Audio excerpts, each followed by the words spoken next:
Bem-vindos e bem-vindas ao canal da Inovação.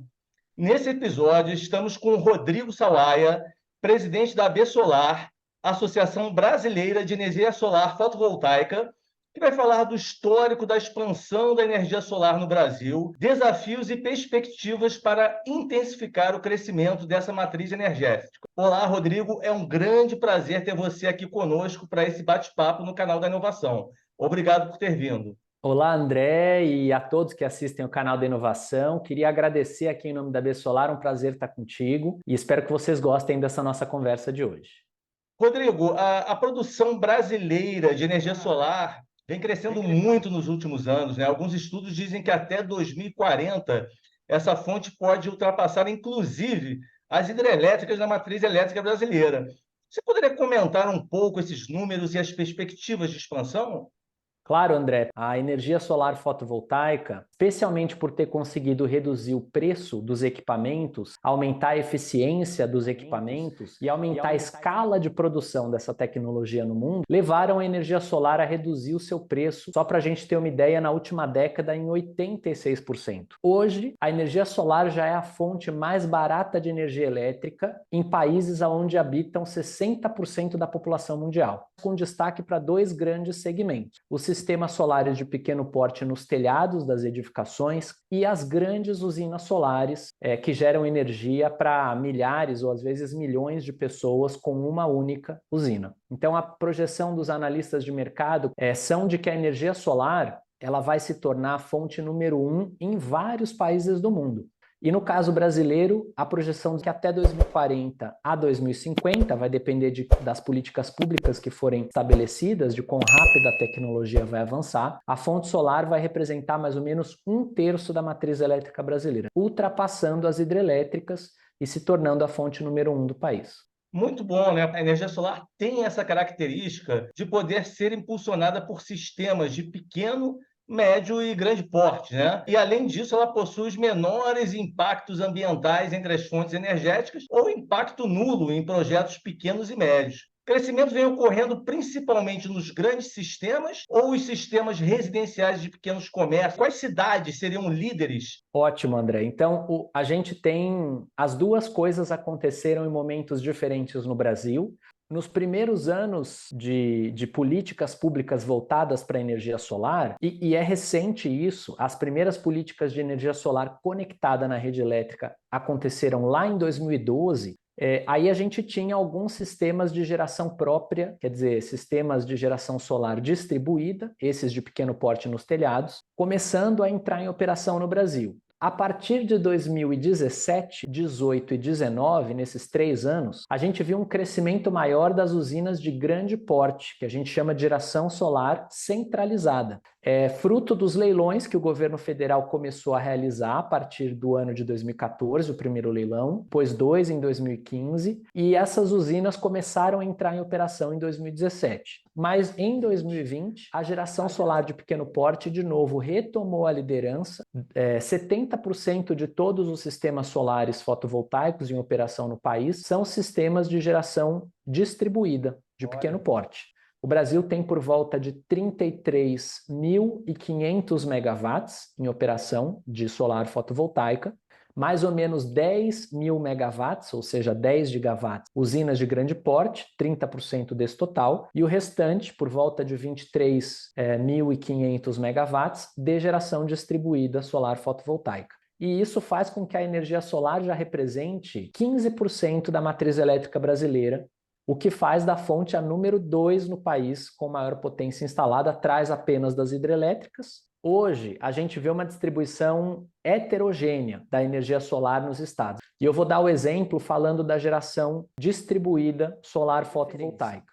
Minas Gerais hoje é o estado número 1, praticamente empatado aí com São Paulo. Os dois estados têm mais ou menos 3,1 gigawatts em operação de geração solar distribuída. Mas vejam que na última posição desse ranking, na lanterna, está o estado do Amapá. Ele tem 33,7 megawatts em operação. É claro que os estados eles têm diferença de população, diferença de PIB, diferença de consumo de energia elétrica. Também tem alguma diferença de recurso solar, apesar do nosso recurso ser muito bem distribuído no Brasil. Então a gente precisa de fato trabalhar para reduzir essas diferenças, especialmente nos estados da região norte e nordeste. Depois nós temos Rio Grande do Sul, Paraná e Mato Grosso. Quando a gente olha as grandes usinas, aí a gente vê o seguinte: Minas Gerais hoje está na dianteira, também Minas Gerais, com mais ou menos 3,1 gigawatts nas grandes usinas também. Então, quando a gente olha o segundo estado nas grandes usinas é a Bahia tem mais ou menos 2 gigawatts em operação, e terceiro o Piauí com 1,5 gigawatt. Aí seguido pelo pelo Ceará, depois Rio Grande do Norte. Ou seja, nas grandes usinas fica claro o destaque da região Nordeste. Ela hoje representa mais ou menos 70% de todas aquelas 10 gigawatts de geração centralizada que eu havia comentado, né? Então, a gente ainda tem muito espaço para democratizar o acesso à energia solar nos sistemas de menor porte e nos sistemas de médio e grande porte, Nordeste, que está liderando. Depois nós temos também a região Sudeste. Depois nós temos o Centro-Oeste e região Norte, em especial destaque para o estado Tocantins. Essa é a região que a gente chamaria do Brasil Central, que tem ali uma irradiação solar, um recurso solar de muita qualidade. E aproveitando uma fala sua no início, né, em relação aos desenvolvimentos tecnológicos que baratearam, né, o uso da energia solar, quais são as principais inovações ocorridas no setor nos últimos anos e o que a gente pode esperar de novidades para os próximos anos? Excelente pergunta, André. O setor solar é um setor que investe muito em pesquisa, desenvolvimento e inovação. Ele lidera entre as fontes renováveis os investimentos em pesquisa e desenvolvimento, segundo os analistas de mercado. Nós temos empresas no nosso setor que chegam a investir 8 a 10% do seu faturamento em pesquisa, desenvolvimento e inovação. A gente percebe que a evolução tecnológica ela é muito rápida. E por conta disso foram incorporadas muitas inovações ao longo do avanço da tecnologia. A gente teve uma redução importante na espessura das células fotovoltaicas. Isso significa usar menos material, menos silício de alta pureza, ao mesmo tempo um aumento na eficiência dos equipamentos, né? As primeiras células lá da década de 1954, por exemplo, elas tinham uma eficiência pequena, 3%, 5%. Hoje os módulos fotovoltaicos comerciais eles estão chegando a 22%, 23% de eficiência. E quando você combina isso com rastreadores solares, que foi também uma inovação importante no setor, esses rastreadores eles funcionam mais ou menos como grande girassol, né?